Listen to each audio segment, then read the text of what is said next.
gente seria. Você gosta do passado?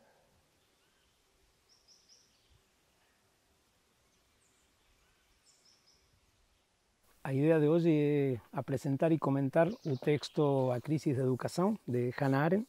Como se trata de uma apresentação, vamos tentar fazer um percurso mais ou menos pontual pelas 4 partes do texto. O texto está dividido em 4 partes, então a gente vai tentar percorrerlas com algum detalhe e ir comentando os diferentes assuntos.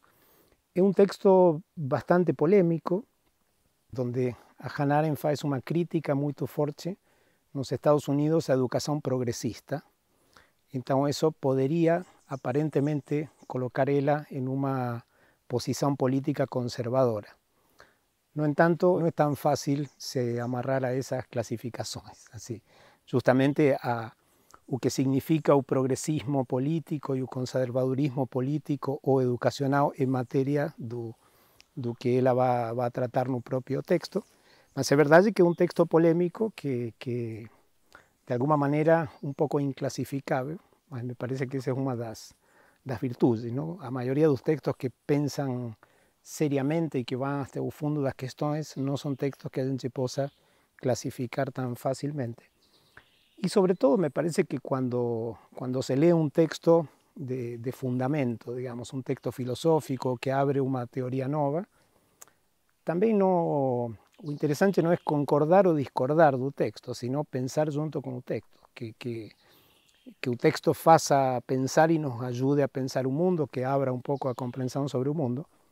Então, também creio que há uma boa vontade de fundo importante, uma certa benevolência com o texto, que consiste em deixar que o texto se explique, ¿no? Que o autor se explique e dar o tempo, manter de alguma maneira o ânimo suspenso, sin se pronunciar a favor o contra desde o inicio. Leer un texto de filosofía tiene que ver con pensar y no con gostar, digamos, ¿no? O con concordar o discordar o asunto. Así que, bom, a idea é simplemente apresentar o texto, poderlo comentar e que eso nos ajude un pouco a pensar na natureza da educação e das relações entre educação e política.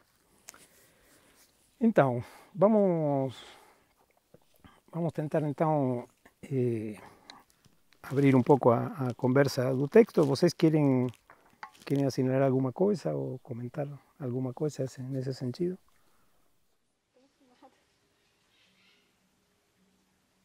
Eu acho que no começo do texto ela fala que a crise é um momento que você é obrigado a rever os pressupostos, assim, que talvez é um momento de abertura para revisitar e rever com mais clareza os pressupostos nos quais é baseada, nesse caso, a educação. Assim. Então acho que isso também ela vai fazer ao longo do texto. Eu gostei também muito dessa parte porque o mais habitual para nosso tempo contemporâneo seria ter dito que nos momentos de crise se dão novas respostas aos problemas. Mas ela não diz que se dão novas respostas, ela diz que são recolocados os problemas. Assim que o que há é uma reavaliação, digamos, geral dos assuntos e das ideias que normalmente orientam nossa conduta no mundo e somos obrigados a colocar de novo as perguntas fundamentais.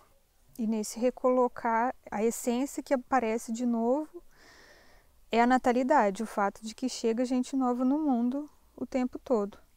Mas antes disso, tem o que eu estava te falando antes, assim, de que ela começa falando que essa crise da educação é como uma expressão da crise moderna, que como em várias áreas a educação sempre apresenta, na crise moderna, se expressa na educação também.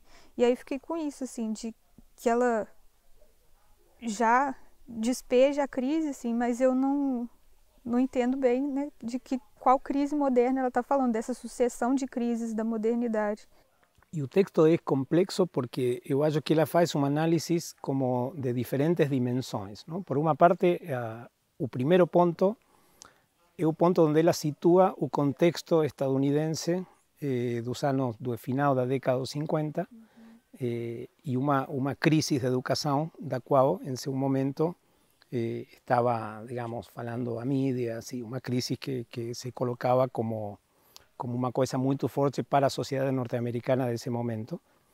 E tem outras dimensões mais de fundamentos, mais filosóficas, onde ela pensa a natureza da educação, mas ela faz esse trânsito entre uma coisa mais histórica e sociológica e uma coisa mais ontológica, assim, de pensar a natureza do próprio ato educativo, e ela transita de uma dimensão a outra, e isso torna um pouco complexa a leitura, ¿no? Porque hay que mudar de escala, digamos, o de dimensión.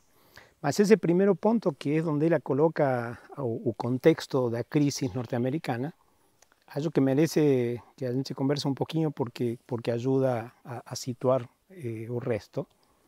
Porque ela diz, bom, en ningún otro lugar como en los Estados Unidos, a educación teve un papel político tan claro, eso en un mundo contemporáneo, y en ningún otro lugar se abrazó con tanta vehemencia, con tanta paixão, os pressupostos da escola nova, do naturalismo pedagógico e das novas corrientes pedagógicas.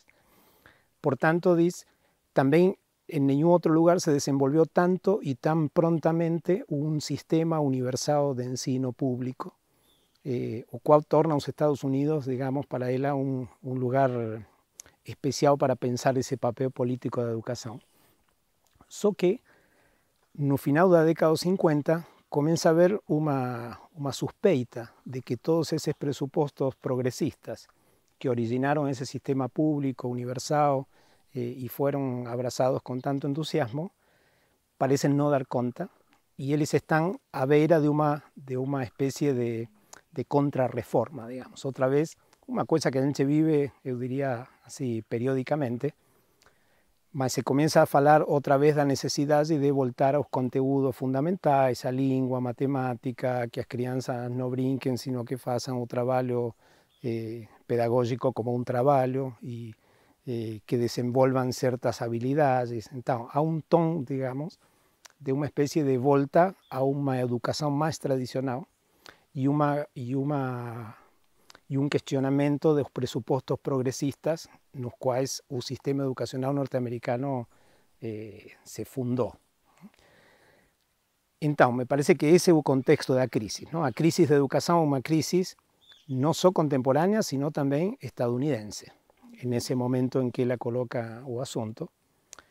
Y ella dice, esa crisis es especialmente compleja en los Estados Unidos, porque los Estados Unidos, y ahí él señala dos cosas que son muy importantes y que se vinculan también con análisis más ontológica que ella va a hacer después de educación, donde ella dice, una cuestión es lo que ella llama el patos do novo.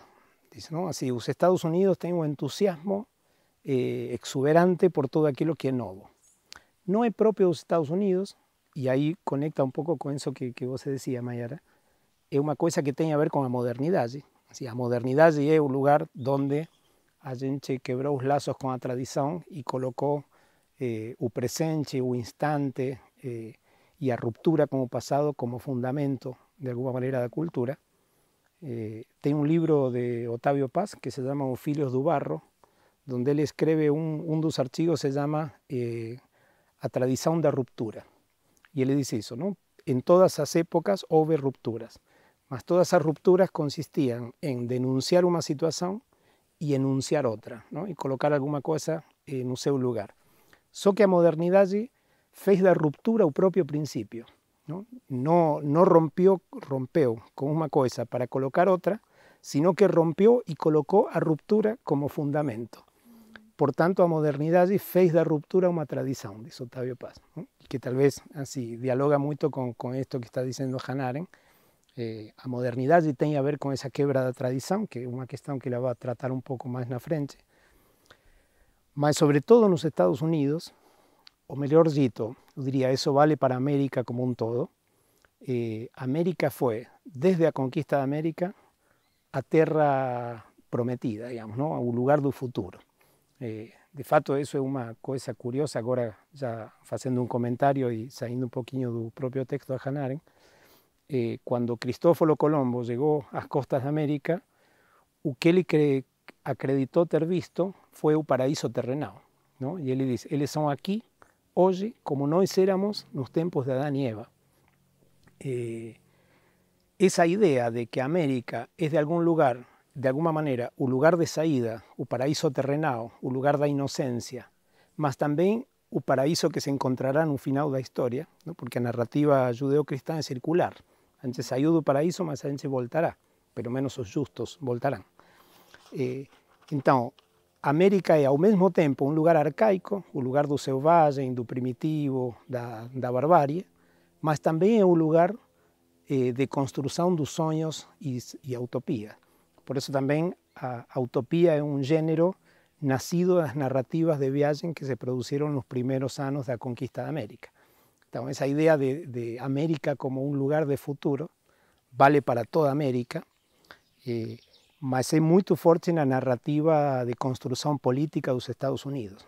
Todos os grandes, digamos, construtores da ideia da nação estadunidense fizeram sempre muito encapié em isso de estar fundando uma nova ordem, aí voltando ao texto da Hannah Arendt, e que essa ordem, essa nova ordem seria capaz de erradicar a opressão, a pobreza, a miséria, a injustiça. Então, essa ideia de estar à beira de construir, assim, iniciando a construção de um novo mundo, em um sentido político também, dá essa espécie de patos do novo, como diz a Hannah Arendt, ou essa paixão por todo aquilo que se apresenta como novidade. Mas isso tem uma consequência forte, diz ela, no plano educativo, que é cair na tentação, uma tentação antiga, que ela diz vem já desde a República de Platão, que é fazer esse futuro com as crianças, porque as crianças são justamente novos, digamos, são os recém-chegados. E aí eu chamaria atenção uma coisa que não faz a Hannah Arendt, desse paralelo entre a criança e o selvagem. Não? Se o selvagem, que digamos, o indígena americano, era também um símbolo de inocência e de possibilidade, a criança é por natureza esse lugar de início absoluto. Então, é muita tentação de fazer, digamos, apagar o passado e começar de novo, não? Passar a limpo e fazer isso com as crianças. Só que há nisso um excesso, diz a Hannah Arendt, porque somos nós, os velhos, que pretendemos usar as crianças como matéria-prima para uma construção que é nossa. E aí roubamos também das crianças a possibilidade de elas fazer um mundo novo.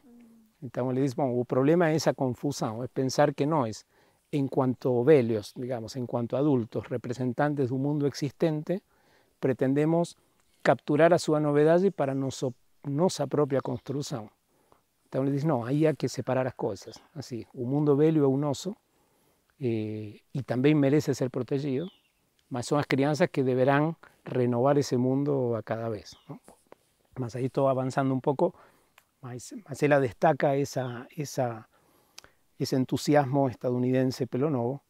E a outra questão que ela destaca é o papel da igualdade. Não? Diz, a ideia da igualdade tem sido nos Estados Unidos uma ideia que balizou toda a construção também da nação estadunidense, e aí faz uma comparação com a Inglaterra. Não? Diz assim, Inglaterra é uma sociedade aristocrática e, portanto, a meritocracia escolar de alguma maneira acompanha muito a mentalidade aristocrática do Reino Unido. Enquanto esse valor da igualdade como princípio fundamental faz com que na educação norte-americana também a educação tenha sido contagiada de uma espécie de igualitarismo das crianças, e de igualitarismo não só entre as crianças, sino das crianças em relação aos professores, que de alguma maneira misturam e confundem a dimensão do político com a dimensão do educativo. E é dessa mistura e dessa separação que trata um pouco todo o texto. Não sei se na primeira parte vocês gostariam de assinar alguma outra coisa aí que...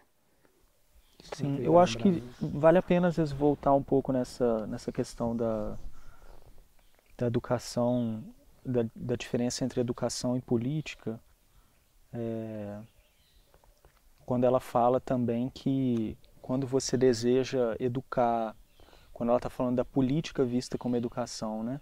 Quando você deseja educar os adultos, você também é um desejo de afastar eles do próprio exercício da política, que seria um exercício entre iguais, e que a educação não é um exercício entre iguais. Por isso que a política teria a ver com a persuasão, né? E educação com outro tipo de autoridade que não... E fiquei pensando nisso também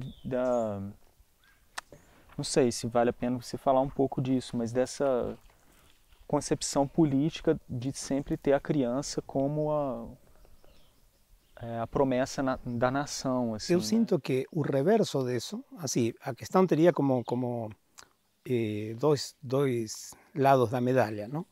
Um seria a tentação de fazer um mundo novo a partir das crianças, digamos, invadindo o campo da novidade da criança. Mas o outro também seria a pretensão de educar os adultos. E aí eu voltaria um pouco a essa tradição americana que começa já na conquista da América. O projeto de conquista ele se construiu sobre uma espécie de lógica pedagógica, não? Quando a gente fala do processo civilizatório, assim, no primeiro momento da conquista, a ideia era evangelizar. Essa ideia depois se seculariza e se transforma em um processo de culturização ou de aculturação dos indígenas americanos, donde eles seriam levados da barbárie à civilização.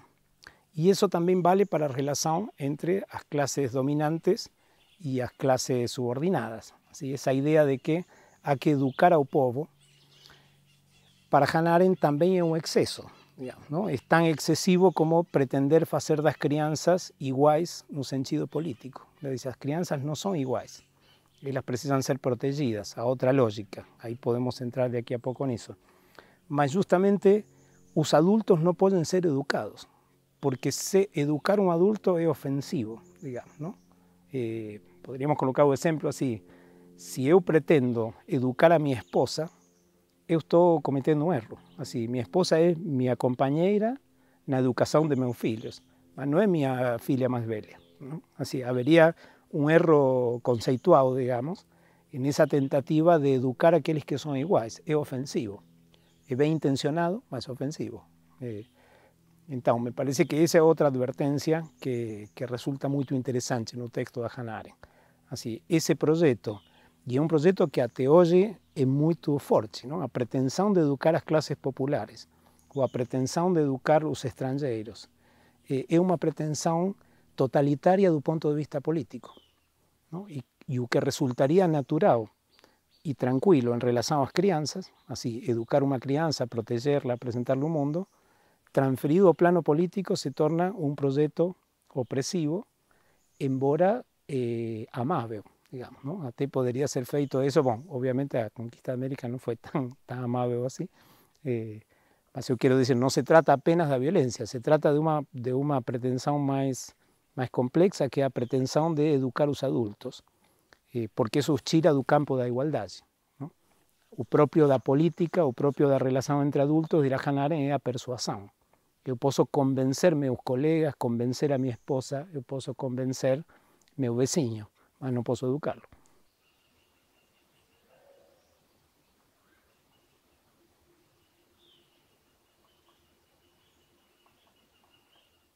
A segunda parte do trabalho tem a ver com esse afunilamento, ou essa pontualização sobre certas incompreensões que têm levado à crise. E na primeira, ela retoma um pouco aquela confusão, digamos, sobre a qual a gente acabou de falar, entre a dimensão do político e a dimensão do educativo. Porque ela diz que há uma tendência a considerar que as crianças têm seu próprio mundo e constituem uma espécie de sociedade autônoma fora do âmbito adulto. Depois, o segundo ponto vai sobre... Eu vou elencar um pouco os três pontos rapidamente, depois a gente volta. O segundo ponto tem a ver com ter transformado, diz ela, a educação em uma ciência do ensino em geral, não? Esta coisa de que o professor ensina em geral, ensina qualquer coisa, ou ele é apenas um especialista em ensinar e não é um especialista em uma matéria ou em uma parte determinada do mundo, digamos.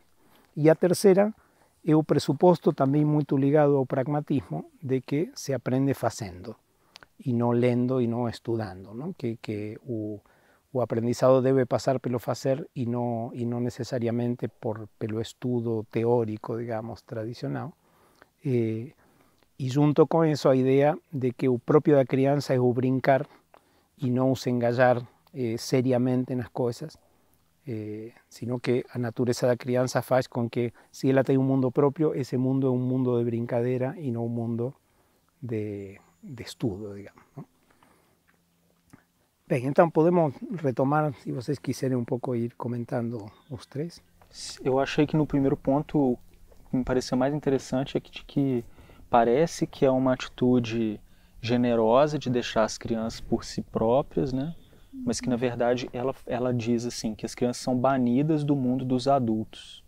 Talvez eu sinto uma questão que paira um pouco sobre todo o artigo, essa ideia de que a gente tem utilizado, digamos, o que de alguma maneira critica Hannah Arendt, ¿no? É a possibilidade de utilizar categorias e elementos próprios da vida política para concebir a relação com a criança e o âmbito da criança.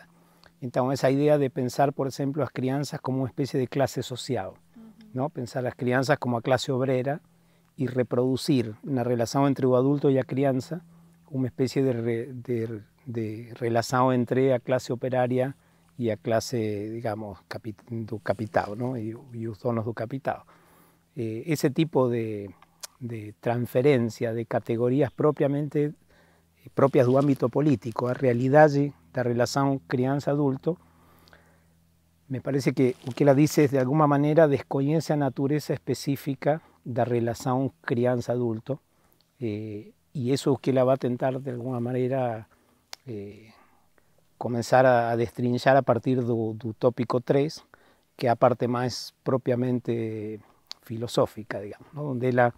Donde ela vai aprofundar essa primeira ideia que trazia Mayara, de que a crisis de educação evidencia uma crisis maior, e essa crisis maior, como começou salientando Dudu, ela permite pensar de novo as grandes questões, e a grande questão é o que é educar.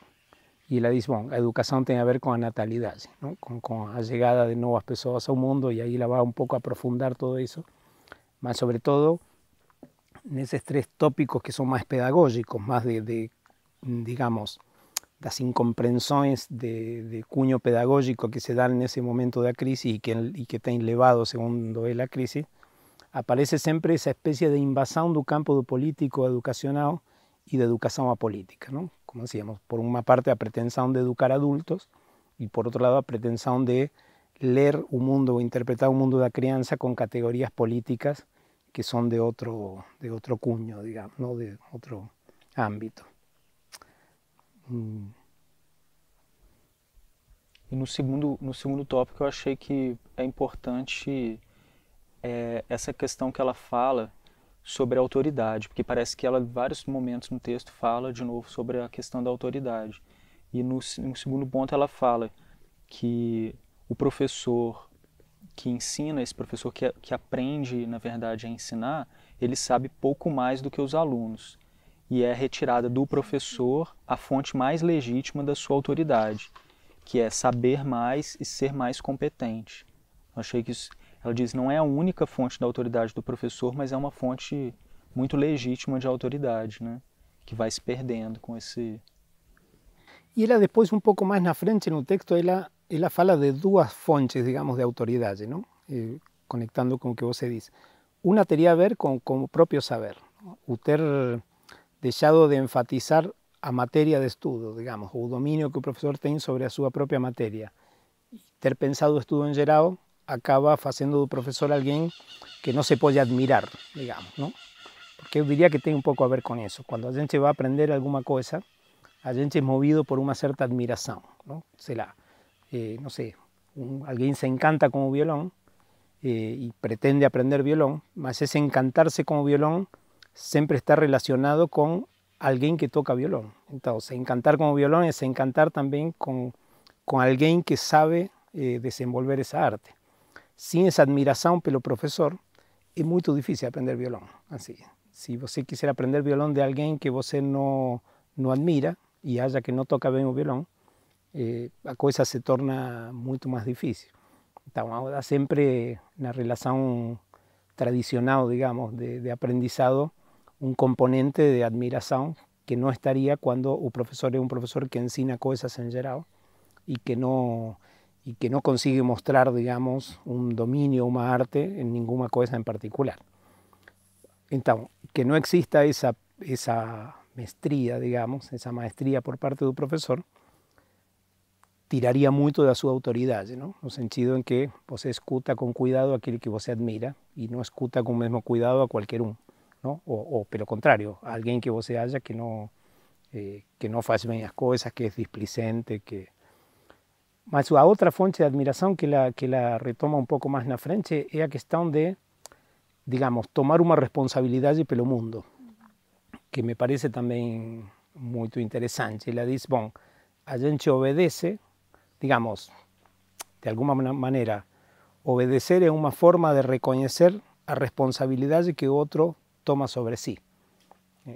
E isso eu diria que é bastante evidente nas relações pedagógicas. Assim, um professor não só sabe sua matéria, sino que é aquele que garante um pouco o jogo, não? Que marca o horário da reunião, que dá as condições para que a reunião aconteça, que distribui a palavra para que todo mundo tenha seu lugar de fala, seu momento e seu lugar para falar. Então, ele não só apresenta o mundo, sino que também é responsável de que isso aconteça. E se a coisa acontece mal, também é responsabilidade dele, não? Ele obviamente não consegue dominar todas as variáveis, mas ele tem que ser caprichoso e esmerado na maneira de criar o jogo e em garantir que o jogo seja bom e chegue até o final, não? O professor é que dá o ritmo, a continuidade. Isso implica se fazer responsável, não? Se fazer responsável pelo próprio ato educativo, mas também pela cultura e por aquilo que ele está apresentando, não? Se eu tenho a impressão de que um professor leva para a aula o melhor que ele tem. Sim, pelo menos um bom professor não leva os livros que ele considera ruins. Assim, pode que não todo mundo goste, mas ele leva com a melhor intenção aquilo que para ele é uma maravilha. E o leva com essa ambição de conservar essa parte do mundo e dizer, olha, esse autor merece ser lido. Assim, para mim foi muito importante, eu tenho todo o livro sublinhado e é o melhor que eu posso dar para vocês, não? Então, há uma espécie de respeito ao mundo, respeito à situação, e essa maneira cuidadosa de articular e de garantir o mundo e a transmissão é o que le vale a ele certa autoridade, não? Parece que assim, a autoridade para Hannah Arendt, por isso teria um pouco essas duas vias, não? O saber de que se está falando, ter uma relação íntima e cuidadosa com a matéria de estudo, mas também tomar uma responsabilidade pelo que acontece e pelo próprio mundo, se a gente leva isso um pouco mais a um plano mais geral, não? Bom, e depois vem a última questão, que tem a ver com isto de a ideia de que o próprio da criança seria o brincar, e que só se aprende fazendo, não? Que ela faz uma crítica um pouco no sentido anterior. Ela diz assim, deixar a criança só no mundo do brincar é também privá-la dessa entrada no mundo das artes desenvolvidas, não? Porque se a gente mantém o exemplo do violão, digamos, uma criança pode brincar com o violão, bater nas cordas, fazer barulho, mas um dia ela vai querer tocar o violão, digamos. Um dia ela vai querer entrar na roda de samba ou entrar em algum lugar e poder se mostrar publicamente a partir do que ela sabe fazer, não? Porque também é bom ser capaz de tocar, não? O mundo é... Também a gente se engaja no mundo e tem um mundo a partir do que sabe fazer.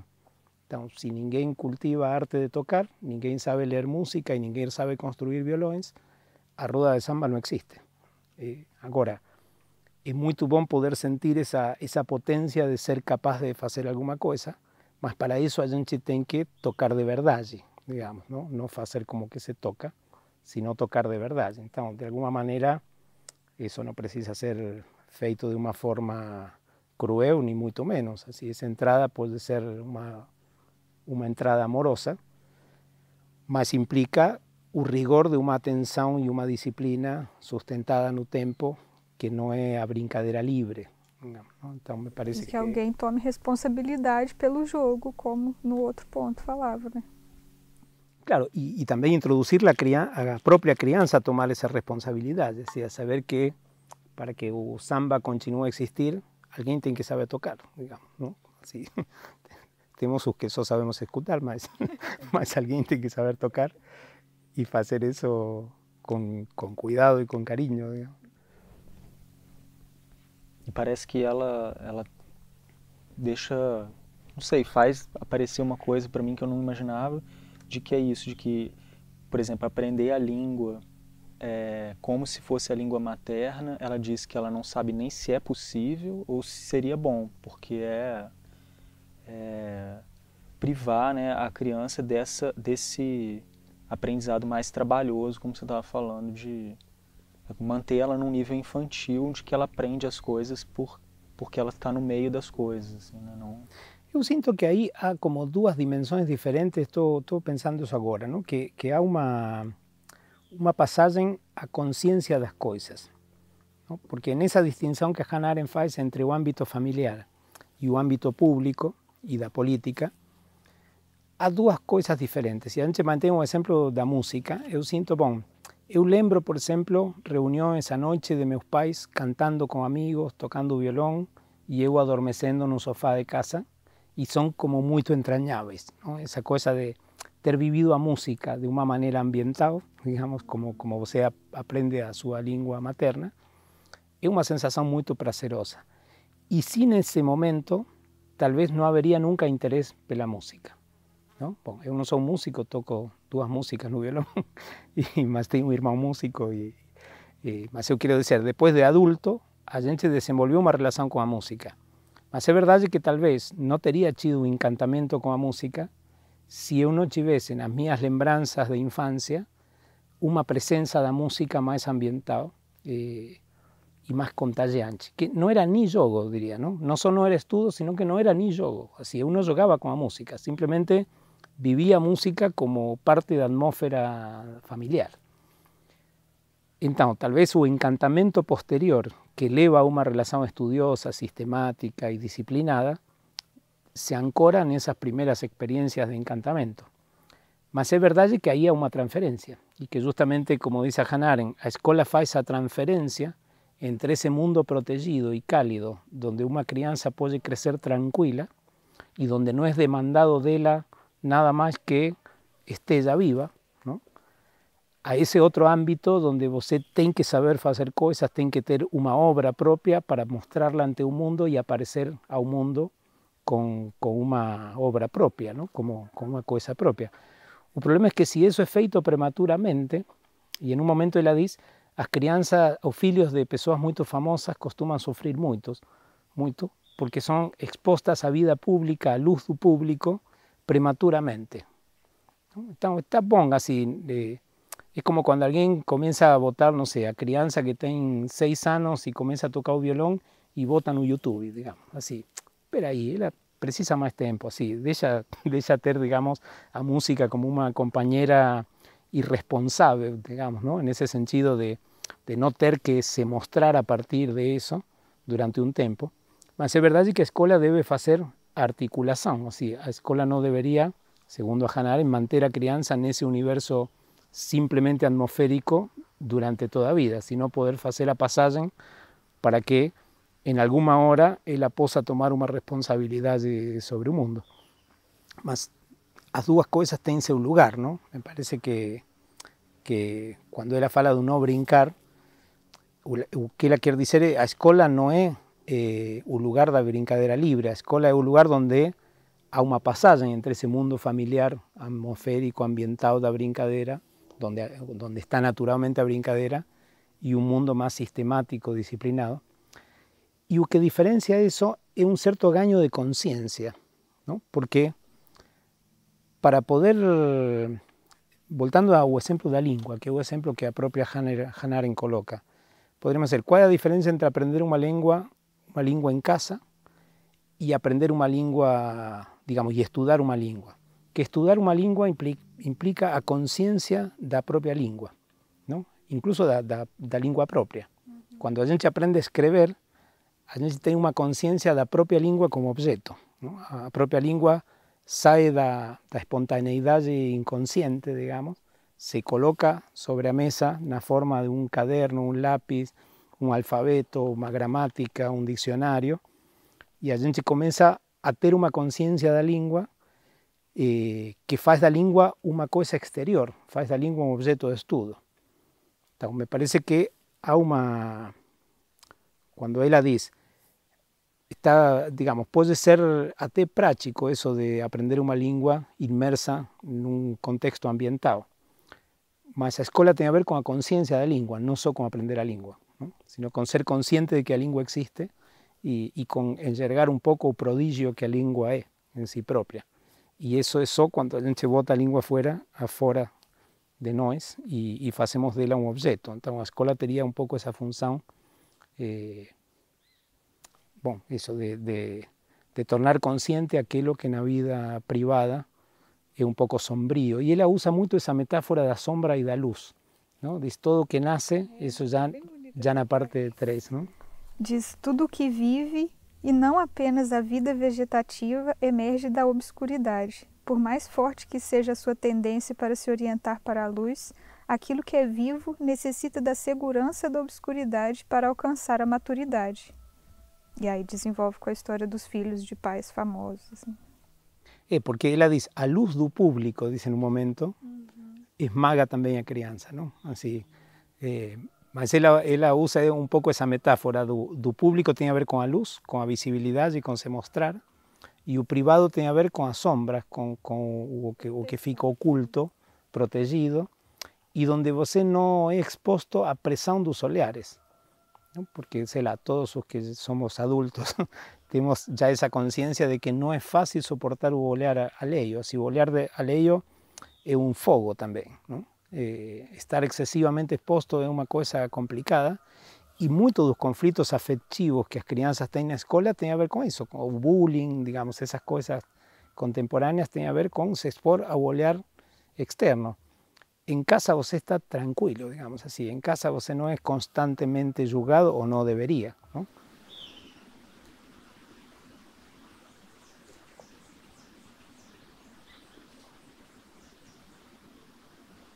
As crianças não só nascem como vida, elas precisam nascer ao mundo e, portanto, o mundo precisa ser apresentado. E a educação tem a ver com esse apresentar o mundo aos que chegam ao mundo e não apenas com cuidá-los no sentido vital, não? No sentido biológico. Me perdi um pouco por onde que a gente tinha... Acho que e a gente ia começar a terceira parte, assim, né? De que ela fala, que ela está se perguntando qual seria então a essência da educação e que ela começa justamente falando isso que você está falando, que a criança é um ser novo no mundo que é estranho a ela e que ao mesmo tempo ela é um ser que está se tornando um adulto, que são duas características, né? E aí ela volta com a questão da responsabilidade, não? E diz essa dupla natureza, digamos, o fato de não sermos por uma parte vida e chegar a um mundo como vida, mas também participarmos de um mundo que nos excede, que é mais antigo que nós e que fala dos outros. Isso exige dos seres, dos pais, digamos, dos adultos, uma dupla responsabilidade dela. Ela diz, há uma responsabilidade de cuidar esa vida y dejar que ella se possa desenvolver con cuidados necesarios, no exporla prematuramente, darle as condições vitais, mas também tem a ver com a preservação do mundo, tem a ver com o amor ao próprio mundo. A tese de doutorado da Hannah Arendt, ela fez com Jasper, com Karl Jasper, na Alemanha, e foi sobre o conceito de amor em Santo Agostinho. E aí há um conceito muito forte que aparece assim, recorrentemente na obra de Hannah Arendt, que é o conceito de amor mundi, não? Do amor ao mundo. E E aqui aparece muito claramente, assim, a dupla responsabilidade, como decíamos antes, é responsabilidade por cuidar das crianças e da novidade que elas representam, mas também por cuidar o mundo, porque ela diz, o mundo pode esmagar as crianças, assim, a exposição, porque isso é uma coisa interessante, porque mundo, como decíamos, não é mundo natural, mundo é o mundo dos olhares públicos, digamos, mundo é sempre um lugar de exposição. Por eso es que a exposición prematura das crianças ao mundo poderia esmagarlas, porque essa exposição implica o olhar dos outros, implica o saber fazer alguma coisa, implica uma série de coisas próprias da vida pública. Eu estava pensando, acho que é uma volta grande, assim, mas lá na história do problema de entender a relação com outros adultos como uma relação de educação e não uma relação política, tem a ver com isso, assim, também. De que esse adulto, os adultos, vamos considerar que essas pessoas já estão inseridas no mundo, já fazem parte do mundo, já conhecem, assim, né? Já tem um mundo próprio. E que aí, tratar esse outro como uma relação de educação não é possível, porque aí a situação é mais assim, se a situação é garantir o mundo, você já tem o seu, eu já tenho o meu. E te educar seria tentar que o meu fosse mais forte, ou maior, ou mais importante que o seu. E negar que o seu funciona, existe e está aí. Entende? E aí, por isso, uma relação política é essa negociação de seu mundo tem isso, isso, isso. O meu tem isso, isso, isso. O seu tá bom, o meu tá bom. É uma negociação de mundos que existem. E não uma sobreposição, né? Eu não tenho que conservar o meu mundo sobre o seu. A gente pode negociar o mundo, tratando a ideia política de negociação, assim. Há uma distinção que a Hannah Arendt faz mais sobre o final do livro, que é entre educar e ensinar, não? Ela diz, os adultos podem aprender, sim. O que não podem é ser educados, não? Sí, a gente pode de adulto aprender a fazer determinadas coisas que antes não sabia, mas a pretensão complicada é educar outro adulto, não ensinar-lhe alguma coisa. Mas aí você diz que educar é como dar o sentido também. Não é ensinar, é dar o sentido. Bom, essa seria uma boa pergunta, não? Se nesse apresentar o mundo que a Hannah Arendt dá, também está o tipo de relação. Eu imagino que não, porque a distinção do final da Hannah Arendt é bem também complexa, como todo o texto, não? Porque ela diz, não se pode educar sem aprender, não? Porque aí a educação não tem conteúdo, não? Esta coisa do professor que ensina em geral. Não se pode educar sem aprender alguma coisa, porque quando há educação sem aprendizado, quando a educação não tem conteúdo, degenera normalmente em uma coisa afetiva e moralista que não tem mundo, digamos, não? Assim, a gente está conversando hoje porque tem o texto de Hannah Arendt que nos vincula e que nos dá uma relação com a tradição, a filosofia, a educação, mas pretender educar em um vazio, sem um elemento do mundo que reúna a todos, é insensato, e a educação degenera em moralização e em extorsão afetiva, digamos, não? Ou em uma coisa assim afetiva.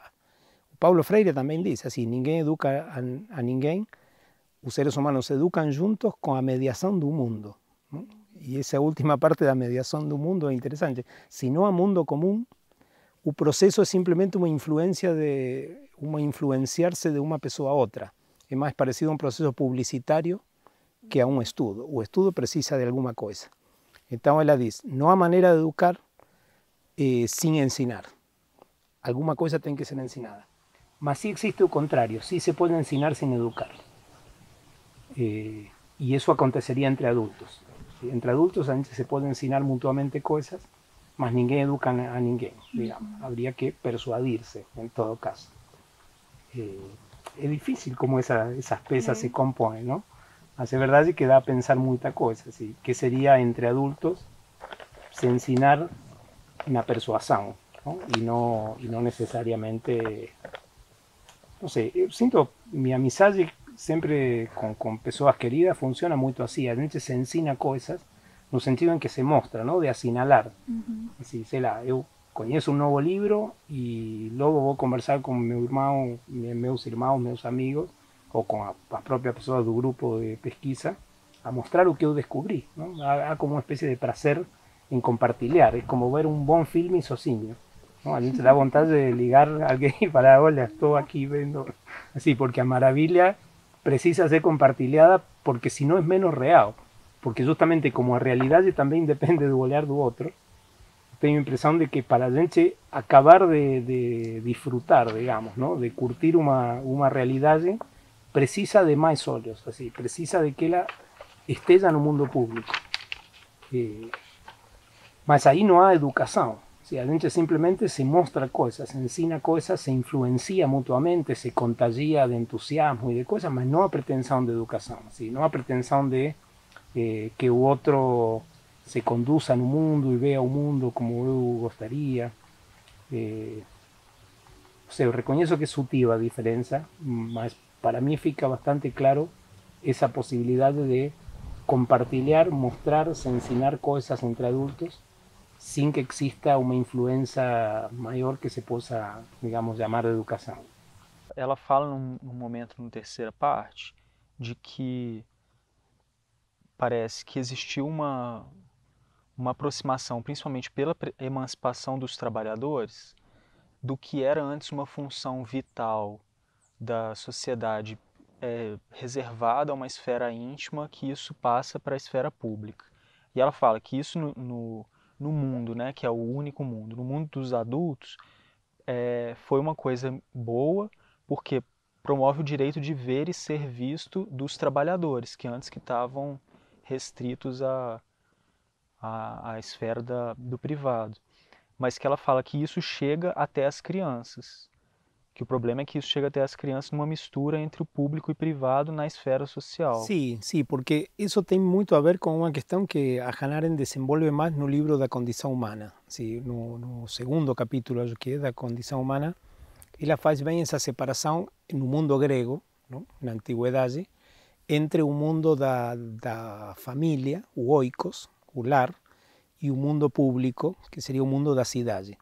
Então ela diz, no mundo grego há duas esferas completamente diferentes, uma esfera que é o oikos ligado ao lar e que tem uma lógica administrativa e de cuidado da vida biológica, e a polis, que é o espaço do cidadão livre, que tem uma lógica política ligada ao mundo, não? Ao mundo público, das obras e das ações políticas.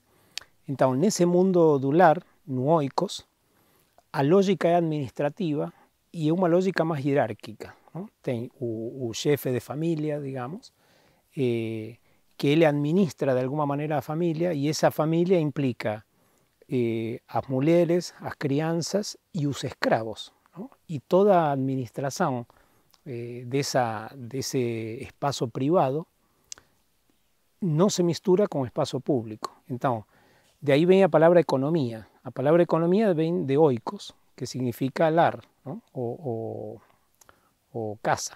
Não? Então, a lógica do lar é a economia e a lógica da cidade é a política.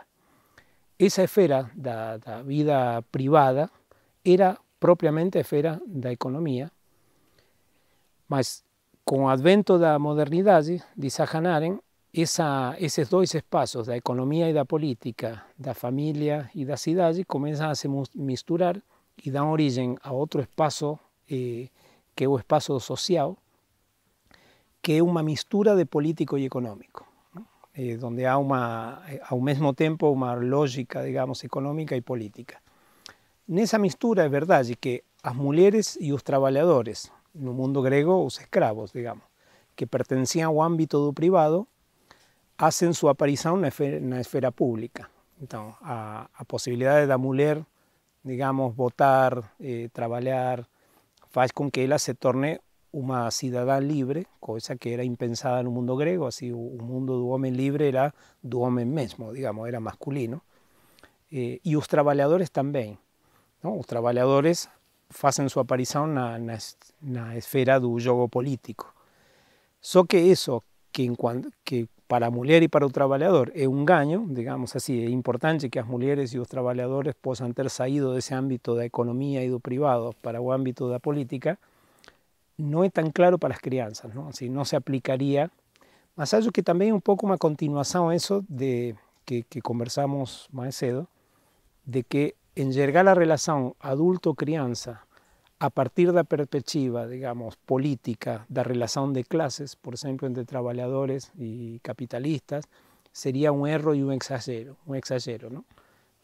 Eu interpreto um pouco nesse sentido, não? A emergência, assim, a saída do privado para o público, da mulher e do trabalhador, é um ganho social, mas querer botar nessa relação também as crianças acaba gerando essa espécie de perder de vista o que é próprio da natureza da relação educativa e botarla um pouco no âmbito político de maneira exagerada, não? Mas é verdade que ela menciona isso muito rapidamente nesse texto da crise da educação e para entenderlo bem haveria que ler um pouco mais a condição humana. E ela coloca aí que a escola, tem um trecho que ela fala, a escola é antes a instituição que se interpõe entre o domínio privado do lar e o mundo, de forma a tornar possível a transição da família para o mundo. E logo depois disso ela vai começar a falar do educador tomando para si a responsabilidade sobre o mundo, que eu acho também uma parte muito importante desse... Uhum.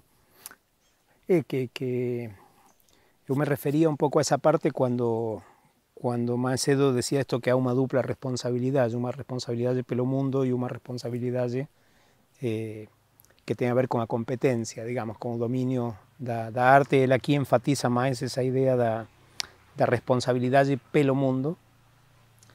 E é verdade que há uma dificuldade enorme, contemporânea, digamos, que ela começa, acho que assim, a quarta parte, não? No início da quarta parte, ela diz: hoje é extremadamente difícil manter esse mínimo de conservação, sem o qual a educação não é simplesmente possível, e esse mínimo de conservação tem a ver com o mínimo de responsabilidade, não? Porque ela diz: o adulto também é aquele que se faz responsável pelo mundo, que fala em nome do mundo que existe, ainda que não tenha criado ele diretamente, mas de alguma maneira ele está ciente de representar o mundo existente. E quando o adulto de alguma maneira se afasta desse lugar e diz: bom, eu não tenho nada a ver com o mundo, assim, o mundo é miserável, injusto, cruel, mas não é comigo, assim, de alguma maneira ele perde qualquer autoridade porque não se responsabiliza. E aí valeria muito a pena dizer que entender um pouco o contexto. Assim, a Hannah Arendt é, digamos, a geração que pensa a pós-guerra, não? Ela teve digamos, ela é judia, foi expulsa da Alemanha, perseguida, presa, assim, viveu muito diretamente a Segunda Guerra Mundial e participou dessa tremenda desilusão que foi, e esse espanto que foi a Segunda Guerra Mundial. Então, ela é de aquelas pessoas que pensam um pouco esse mundo após a Segunda Guerra Mundial, que é um mundo completamente desiludido. E acho que nesse marco é que as pessoas horrorizadas com o mundo, digamos, com a própria criação, não se responsabilizam mais pelo mundo, porque é muito difícil se responsabilizar por mundo. Assim, dizer que os adultos dessa geração foram responsáveis dos campos de concentração, foram responsáveis de ter jogado 2 bombas atômicas, até sem precisar jogar a segunda, digamos, foram responsáveis de tudo o que aconteceu, é uma coisa muito difícil. Então, eu imagino que deva ter tido, de uma maneira muito forte nesse momento, essa consciência de um mundo horroroso, assim, todo o processo civilizatório, digamos, toda essa ideia de que poderia se sair da barbárie para chegar à civilização, que tinha uma localização geográfica muito clara. A barbárie era a periferia e a civilização era Europa. E dentro da Europa, a Alemanha foi durante o século XIX o país da cultura por excelência, assim, a música de câmara, os poetas, os filósofos, não? Havia uma época que se dizia que só se podia filosofar em alemão, porque todos os filósofos eram alemães. Então, que esse lugar donde donde se reunía de alguma maneira a crema da cultura, tenha produzido os campos de concentração, eu acho que deve ter produzido um espanto, até hoje o produz, bom, e toda a obra de Sartre, de Levinas, digamos, toda essa geração pensa um pouco esse horror. Então, resulta bastante compreensível que os adultos dessa época tenham dito, bom, assim, esse mundo é terrível, mas não é comigo, assim, eu não fui responsável, eu não esteve lá, assim, não é comigo, não? Mas o fato dos alunos saírem do lugar da responsabilidade do mundo também deixa as crianças jogadas às leis da natureza, digamos, ¿no? Porque se esse mundo, se ninguém assume, digamos, esse mundo, então quer dizer que todo vale, que de alguma maneira estamos nas mãos da lei natural, dos desejos, das paixões de de outro. Então me parece que de alguma maneira ela chama muito a atenção para essa coisa da importância de assumir que, bom, esse mundo não será perfeito, mas é o que nós produzimos e somos nós que temos que refletir sobre isso como adultos e não simplesmente tratar de fazer um mundo melhor com as crianças, sobre todo porque se não formos capazes de construir como adultos um mundo melhor, ¿por qué saberíamos cómo tem que ser un mundo melhor do futuro? ¿No? Que nos autoriza, no es que fracasamos, digamos, asumindo esa responsabilidad, no es que fracasamos en hacer un mundo más justo, porque hallamos que sabemos cómo debe ser un mundo justo, o que poderíamos producirlos con otro. Y también se correr do lugar con una cierta facilidad, en vez de analizar o que nos llevó a construir ese mundo cruel do qual participamos e somos responsáveis, direta ou indiretamente, pelo menos como geração. Eu acho que devia ser difícil assim dizer o que ela está dizendo nessa parte do segundo capítulo, assim, de que isso, essa aversão ao terror e essa briga com o passado, assim, que isso também cria essa rejeição à autoridade, assim, a própria responsabilidade que te faz autoridade como adulto e frente às crianças, mas parece que também com a rejeição à autoridade em geral, que a gente também tem isso, assim, né, de essa herança, assim, contra a autoridade. Aí ela parece que coloca uma relação com a autoridade que é outra, assim, de que é uma autoridade que tem a ver com competência e tem a ver com responsabilidade.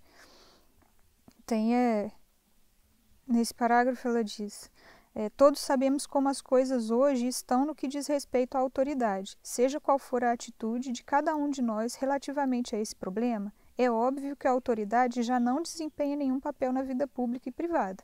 A violência e o terror exercidos pelos países totalitários nada tem a ver com a autoridade, ou, no melhor dos casos, desempenham um papel altamente contestado. Depois, um pouco mais na frente, ela vai fazer uma distinção entre o que é autoridade em política e o que é autoridade em educação. Não? E ela diz, autoridade em educação é uma autoridade que emana da superioridade absoluta do adulto em relação à criança. E talvez a gente pode ver isso mais claro se pensamos em um bebê. Assim, quando uma criança chega ao mundo, quando ainda é bebê, quando ainda não fala, sua indefensão perante o mundo é absoluta. Não? Se a gente esquece dela, morre. A gente pode, não sei, ela se pode afogar dormindo na cama, porque não consegue nem se virar na cama. Não? A indefensão desse recém-chegado é tão extrema que torna absoluta a força do adulto perante ela. E essa força conlleva uma responsabilidade. ¿No? Así, o exceso tan absoluto, tan esmagador de potencia de un adulto con una crianza, por eso tal vez todos sus crímenes contra las crianças son especialmente aberrantes, porque nacen de una superioridad incontestável. O adulto tem mais força, tem mais palavra, tem mais conhecimento, tem mais consciência, tem mais força em todos os sentidos. Então, de alguma maneira, abusar de esa superioridad o que esa superioridad no conlleve una responsabilidad es de una gravedad mucho mayor, embora todas esas crueldades, la cometida contra otro adulto también es crueldad, yo diría que aparece a nuestros ojos como mucho más grave esa crueldad que emana de absoluta superioridad. Por tanto, autoridade é responsabilidade e a responsabilidade é devida a essa superioridade absoluta. Que também tem uma relação temporal, assim, né? De quem chegou primeiro. Exato, ela diz assim, e não só isso, é provisória também, porque está no tempo. Se a criança crescerá e um dia talvez possa conversar de igual a igual com seu pai ou com seu professor. Então ela é provisória. Como está no tempo, tem a ver com isso, com quem chegou antes e quem chegou depois ao mundo, mas também um dia vai se superar, não? Se cancelará um dia com o crescimento da criança. Agora, a superioridade política nunca é absoluta, não? Pode até haver escravidão, pode haver crueldade, mas nunca é totalmente absoluta, não? Há sempre entre dois adultos alguma possibilidade de questionar, seja no plano psicológico, físico, mas sempre há digamos, jogo de forças. E, portanto, a autoridade é de natureza diferente. Eu diria, isso é uma leitura minha, tem a ver com essa coisa de assumir a responsabilidade, não? Quando alguém diz, bom, sei lá, na universidade, entre os colegas somos todos equivalentes, somos todos iguais. Mas se alguém assume o cargo da chefia do departamento, eu dou a ele certa autoridade porque ele tem mais responsabilidade do que eu. Assim, porque reconheço que ele tem mais tarefa, trabalha mais, suas decisões influem na vida de todo mundo, tem muitas mais pressões, é mais visível aos outros, vai ser mais criticado do que eu sou. Então, há uma espécie de dívida, não? Que a gente sente. Então, bom, eu digo, se ele em algum momento assume certa posição, eu vou respeitar. Assim, vou respeitar porque também reconheço que ele está muito mais implicado e tem mais responsabilidade. Então, o assumir a responsabilidade naturalmente faz que a gente reconheça uma autoridade, diria, sobretudo quando as coisas são assumidas com dignidade e honestidade. Mas essa relação de autoridade tem a ver com o papel e o assumir uma certa tarefa. Agora, a superioridade que se tem com as crianças é absoluta. A gente faz com as crianças o que quiser, digamos assim. Essa é a condição que é vertiginosa, digamos, não? Assim, sei lá, a indefensão da criança é tão grande que a gente pode imaginar com ela o que a gente quiser, incluso um futuro melhor, digamos, até um futuro melhor. Mas talvez esse é um ponto que é importante e ajuda como a distinguir essa coisa da natureza do político e a natureza do educativo. Vocês passando um pouco mais para frente, que ela, ainda na parte 3, que ela fala dessa diferença entre uma atitude conservadora na educação e uma atitude, como é que ela fala? Bom, da atitude conservadora, né, na educação e na política, que na educação é necessária uma atitude conservadora, enquanto uma atitude conservadora na política só poderia levar à destruição, porque o mundo ele sempre muda, né? Ele é condenado, ela diz, a ação destrutiva do tempo. Então, eu acho que não sei, para mim, no texto foi um ponto muito de virada, assim, de que ela o tempo inteiro parecia que estava defendendo uma atitude muito conservadora, mas que na política ela não defende essa atitude conservadora, assim, entre adultos, né? Talvez assim, o núcleo duro do ensaio tem muito a ver com essa fronteira, não? Que ela também retoma no último ponto.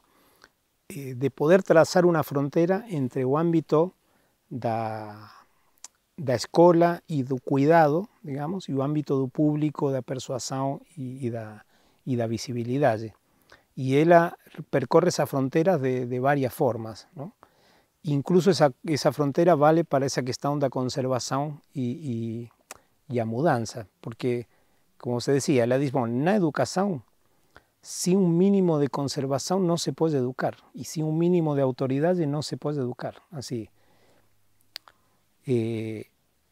porque talvez todo artigo tenta um pouco passar a limpo essa crítica que se faz nos Estados Unidos nos anos 50, educação progressista.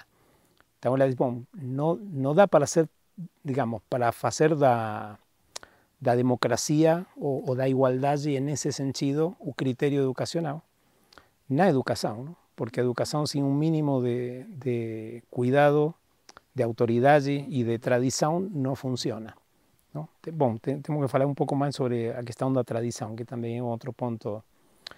Mas no campo da política, a conservação é outra coisa. Assim, a conservação no ordem político tem a ver com a conservação das desigualdades, a veces dos privilegios, así podríamos pensar, bom, é outra coisa, assim, ela não está... Inclusive ela faz uma crítica à meritocracia, quando fala da Inglaterra, na primeira parte, ela faz uma crítica à meritocracia e um elogio da igualdade. Então, no campo político, o que impera a igualdade, e também qualquer forma de ferir essa igualdade no político, é condenado. Por isso, não é fácil dizer que, até se poderia dizer que ela é conservadora, mas não é de direita no sentido em que não apela a mecanismos que de alguma maneira establecem hierarquias e as justificam, sino que no campo político se mantém, digamos, fiel a essa ideia de igualdade. A grande questão é que para ela a educação não funciona ou não se pode sustentar sem um mínimo de conservadorismo, digamos, si por conservadorismo se compreende a necessidade de preservar o mundo, de salvar o mundo da sua destruição, ou da destruição que... Ela diz isso de uma maneira bonita, diz uma coisa assim como: pelo mundo ser feito por mortais, toda obra mundana está de alguma maneira também associada a essa mortalidade. Então, todo o que o ser humano faz e que constitui seu mundo está assim fadado à morte, porque o próprio ser humano é mortal. A questão é que o mundo dura um pouco mais do que nós, e isso nos dá certo aconchego, e que também pode ser recolocado no seu lugar pelas novas gerações, não? Essa é também uma parte interessante. Ela diz: cada geração que nasce tem um trabalho de afinar, digamos, novamente o mundo, não? De recolocá-lo, reconstituí-lo, porque o mundo se vai degradando, porque ele está no tempo. Então, toda obra humana se vai degradando. Se não há alguém que a volta, de alguma maneira, a fazer brilhar, a obra se corrompe. Poderíamos ser, usando a metáfora dos instrumentos, não? A cada vez que a gente vai tocar um instrumento, a gente precisa afiná-lo. O instrumento existe, nos precede, vem do mundo, foi criado por outros, já estava antes que nós, mas a cada vez que a gente pega o violão, tem que começar por afinar e colocar outra vez, digamos, o violão no ponto de poder ser atuado e de poder, digamos, brilhar no mundo. De alguma maneira, ela diz: cada geração tem essa tarefa. Então, há muitas coisas escritas, mas as coisas têm que ser interpretadas. Mas interpretadas também como se interpreta uma música, interpretadas porque são encarnadas novamente em um tempo particular, são renovadas, não? Ela diz assim: as novas gerações têm que renovar o mundo, mas o mundo é velho e as precede. Então, os velhos cuidam do mundo, o apresentam, e as crianças o afinam, não? O voltam a colocar no seu ponto justo para não deixá-lo morrer. Mas não dá para prescindir de nenhuma das duas coisas, não? Assim, não dá para que os adultos pretendam continuar seu mundo à custa da novidade das crianças, e não dá para as crianças destruírem o mundo e começar um mundo de zero. Por isso ela diz assim: o amor às crianças, a novidade, de alguma maneira entra em relação com o amor ao mundo, e essa relação, bom, é uma relação tensa, no sentido em que há sempre aí uma tensão que possibilita o encontro entre as gerações. Mas é bonita essa ideia de afinar o mundo, não? Que ela coloca, não? De restituir o mundo a cada vez, sem destruí-lo, mas atualizándolo. Iba a dizer uma coisa rápida sobre a questão da tradição também, não? Que a Mayara tinha colocado isso no início do texto. Esta coisa de que se a educação precisa do mundo e da conservação do mundo, também o problema é que a modernidade, desde a Renascença, se construiu sobre essa coisa da invalidação do tempo anterior. E eu diria, isso vai desde o Renascimento até a Segunda Guerra Mundial, isso só vai crescendo, não? Assim, inicialmente havia apenas um entusiasmo pelo novo. E essa é uma coisa que diz Otávio Paz naquele ensaio que eu citei da tradição da ruptura. Ele diz: até o século XVIII, a novidade não invalidava o passado, não? Assim, havia um elogio e um amor pelo novo, mas o novo se acrescentava ao passado. A diferencia de otros momentos donde el pasado era un momento de referencia, a partir del Renacimiento, el futuro y a novidade tienen un lugar privilegiado, mas no negan el pasado. Es a partir del século XVIII que comienza, y ya más pasando el século XIX, que comienza esa idea de que una nueva cosa en el mundo invalida a que estaba antes. Y él dice, eso crece, só crece até as vanguardas. Por ejemplo, las vanguardas artísticas de finales del século XIX e inicio del século XX son un momento, o apogeo de esa idea do novo cancelando el pasado, ¿no? Así, cada vanguardia artística refunda arte y nega manera de hacer arte anterior. Mas eso llega a la Segunda Guerra Mundial y explode, digamos. Entonces, de alguna manera, a Segunda Guerra Mundial es a cancelación da ilusão do futuro también, ¿no? No só do pasado, sino do futuro. Y después, bueno, a gente entró en ese tiempo disgregado contemporáneo que no sabemos bien ainda ni cómo se llama, mas es claro que o patos do novo, esa cosa de amor a la novedade y o cancelamento da tradición va creciendo a lo largo de la modernidad, y el problema es que si educación tiene a ver con mostrar un mundo antigo, es muy difícil, digamos, educar en ese tipo de condición, ¿no? Son una anécdota, así, un detalle curioso, es que a partir del século XV comienza ese elogio del pasado, del futuro en detrimento del pasado, mas es un lugar donde es también un momento en que se crean los museos, ¿no? Los museos nacen justamente con la desconexión con el pasado, que es una cosa que dice Agamben en algún texto. Él dice, nunca fuimos tan conscientes del pasado, mas es justamente porque ya el pasado no nos influencia, es porque el pasado ya es otra cosa, ¿no? A gente tiene la idea de superación, a gente superó el pasado, y curiosamente a partir de ahí hicimos del pasado un objeto de veneración, ¿no? A gente tiene lugares específicamente destinados al pasado, porque el pasado ya no está connosco, ¿no? No somos puro presente y puro futuro, digamos, la modernidad.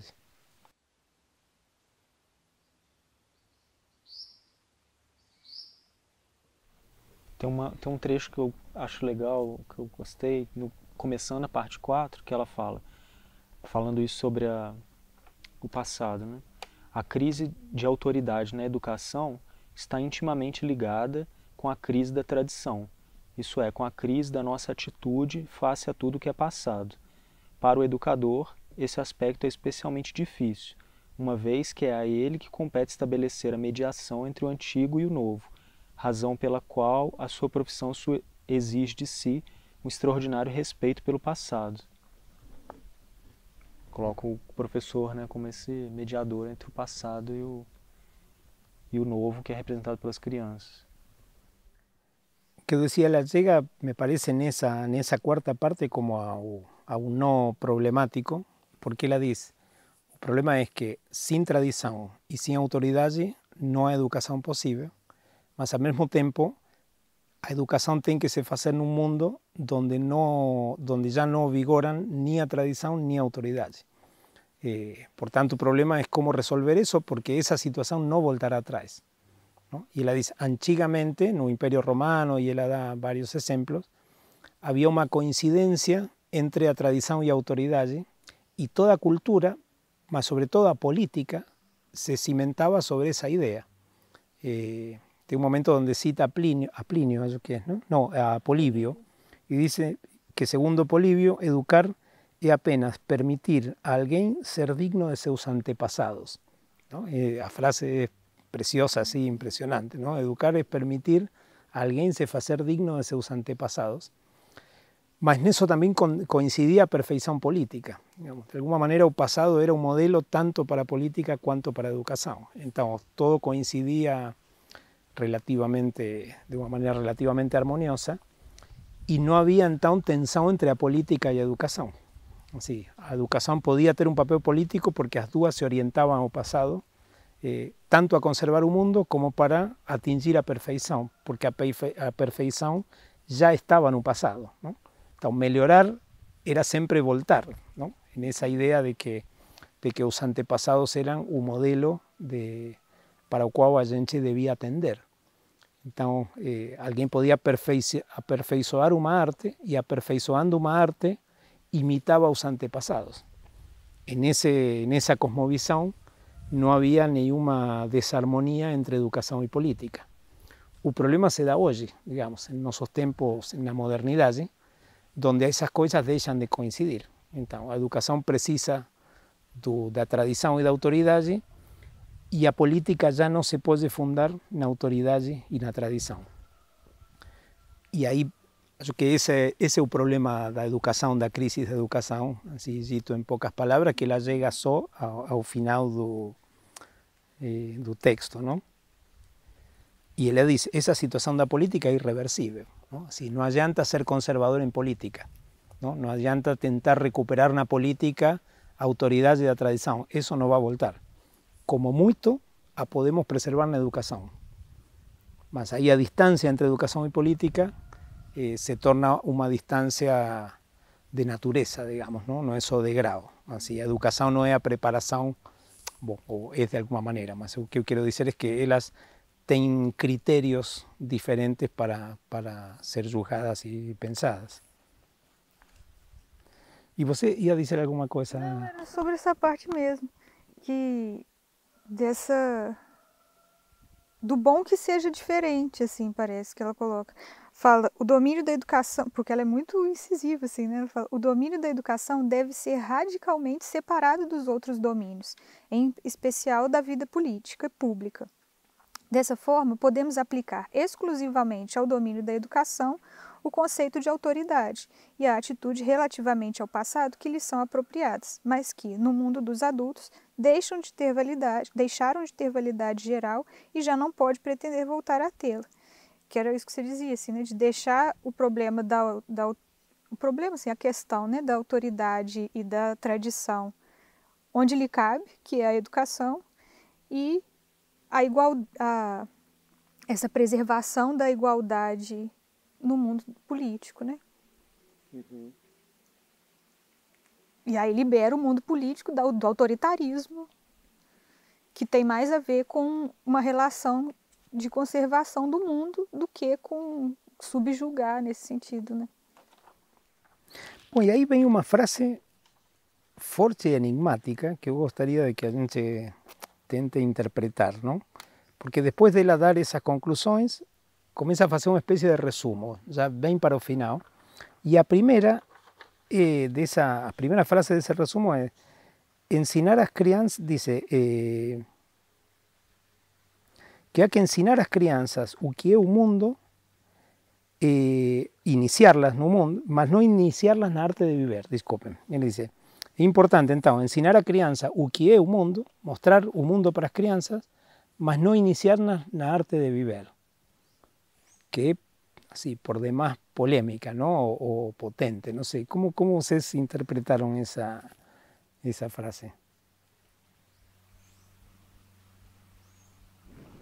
Eu não sei, fiquei pensando nisso, que o Machelan parece que depois, baseando nela, fala assim, de que talvez ensinar a arte de viver seria dar o mundo e dar o sentido do mundo, como você falou, assim. Enquanto mostrar o mundo é abrir o mundo para que a pessoa viva da forma que ela quer naquele mesmo mundo, velho já, né, como que ela fala. Pois é, e ainda, eu acho que ainda tem essa outra diferença, e aí entra em outras polêmicas, família, escola, sem partido, não sei, assim, mas que ela diz: a função da escola é ensinar às crianças o que o mundo é, e não iniciá-las na arte de viver. Não sei se, né, iniciá-las na arte de viver, nesse sentido, talvez seja um lugar da família, né, a arte de viver, como se vive, como é a forma conveniente de viver, é um problema da família. Mas assim, né, estou tentando interpretar também. E da escola alguma abertura com relação ao mundo público, talvez. Porque uma coisa, tentando interpretar, não, essa frase, em algum momento na condição humana, ela diz também que o mundo digamos que un modo de vida grego es justamente un modo de vida que tiene a ver con poder discutir as formas de vida. ¿No? Os gregos faziam uma distinção entre o que chamavam zoé, que é a vida do ponto de vista biológico, e o que chamavam bios, que é a forma de vida. E isso aparece em Aristóteles, na Política de Aristóteles. ¿No? Aristóteles diz, os animais vivem juntos, sim, mas os animais só têm o que ele chama voz, não? E não palavra. E a voz, a foné, serve para comunicar-se entre si os afetos. ¿No? Os animais, na sua maneira de vivir juntos, podem se comunicar o que gostam, o que não gostam, o que produz dor, o que produz, digamos, prazer. E assim, comunicando-se os afetos, os animais vivem de maneira gregária. Só que eles sempre têm uma forma de vida. Assim, o cavalo vive como cavalo, ¿no? E não há muito que discutir. Assim, eles se comunicam, sim, entre eles, os afetos, mas nunca discutem su modo de viver. Há uma maneira de viver da maneira dos cavalos, e os cavalos japoneses e os cavalos brasileiros vivem da mesma maneira. Mas quero que acabemos um pouquinho, acabemos a ideia com a Camila, assim, porque... Então, e o que ele diz assim, só uma forma de vida na natureza, que é a vida que já a natureza indica para determinado animal, mas os seres humanos, dice Aristóteles, têm palavra, eles têm palavra, e a palavra não serve para comunicar só os afetos, sino que serve para comunicar o que é conveniente e o que é inconveniente, o que está bem e o que está mal, o que é belo e o que não é belo, o que é verdadeiro e o que é falso. E se comunicando esse tipo de coisas, os seres humanos podem discutir a forma de vida conveniente. Então, o modo de vida grego tem a ver com discutir a forma de vida. Então, poderíamos dizer, nenhum adulto pode ensinarle a outro adulto a forma de viver, porque a forma de viver está em discussão. ¿No? Porque o que é conveniente e o que é inconveniente deve ser matéria de uma discussão constante, obviamente na concepção democrática. ¿No? Ningún adulto dita definitivamente a forma de viver, ni existe una forma de viver natural. Todas as formas de viver son posibles y están de alguna manera en discusión. Eso sería o propio da política. Os gregos discutían a forma de vida, mas na vida biológica no há discusión. A vida biológica precisa ser cuidada y no discutida. Eso dividiría un poco o campo das duas coisas. A partir de esa idea, poderíamos pensar que o que Hannah Arendt está dizendo quando diz que a escola não deve ensinar a forma de viver, pode querer dizer, como não há uma forma de viver, a escola não pode ensinar uma forma de viver, porque isso é próprio dos animais. O que há entre os seres humanos são muitas formas de viver. ¿No? E o conceito de pluralidade é um conceito importante na Hannah Arendt. Então, a vida política se faz na pluralidade. Portanto, não há uma educação que possa ter um modo de vida como algo perfeito ao qual levará a todos os alunos. ¿No? Porque isso seria cancelar o âmbito da política. Isso é o que faz Platão na República. ¿No? A República de Platão já dá o sistema político e a educação tem que simplesmente preparar para essa forma de vida, mas a forma de vida está dada. E isso é totalitário, diz Hannah Arendt, ¿no? A forma de vida política se dá sempre na pluralidade e está em discussão. Portanto, não se pode ensinar a vivir, porque isso significaria já ter a forma de vida pronta. Agora, se pode dar os elementos, os problemas, a complexidade do mundo humano. ¿No? Então, talvez, poderíamos dizer, a escola pode mostrar o mundo em toda a sua riqueza, em toda a sua pluralidade, em toda a sua complexidade, em toda a sua exuberância, mas não pode dar uma forma única de vida. Tem que deixar aí uma margem para que, futuramente, como cidadãos livres, cada discuta e convença os outros de qual é a melhor maneira de viver. Mas isso é âmbito da política. Não sei, digo, tentando dar um pouco sentido a essa frase que aparece como bastante enigmática. Bem, Segunda que você falou? Quer ligar a outra câmera ou já acabamos? Do cartão, não deve... Tá, então, tentemos acabar por aqui. Bom, o segundo ponto é que não é possível educar adultos e que não se deve tratar as crianças como adultos, ¿no? Um pouco essas duas fronteiras que ela já tinha colocado desde o início. Assim, educar adultos é um exagero que cancela a política, e tratar as crianças como adultos é um exagero que cancela o cuidado, digamos, ¿no? Que deixa a criança um pouco à intempérie.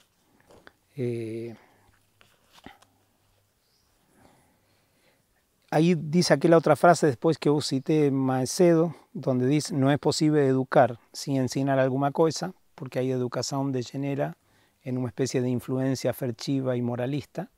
Entonces, toda educación tiene que tener un mundo común como eixo, como lugar de referencia, mas sí es posible ensinar sin educar, que sería lo que se da entre los adultos, que compartilhan un mundo, se muestran cosas del mundo, mas no pretenden, digamos, educarse. Y finalmente acaba con aquella frase maravillosa que se cita habitualmente de Hannah Arendt, donde fala do duplo amor, ¿no? Y ella dice, bueno, quizá,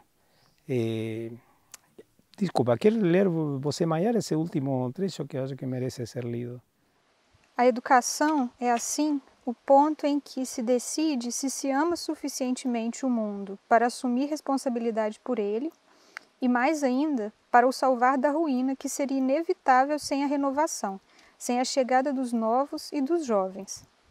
A educação é também o lugar em que se decide se amam suficientemente as nossas crianças, para não as expulsar do nosso mundo, deixando-as entregues a si próprias, para não lhes retirar a possibilidade de realizar qualquer coisa de novo, qualquer coisa que não tínhamos previsto, para, ao invés, antecipadamente as preparar para a tarefa de renovação de um mundo comum.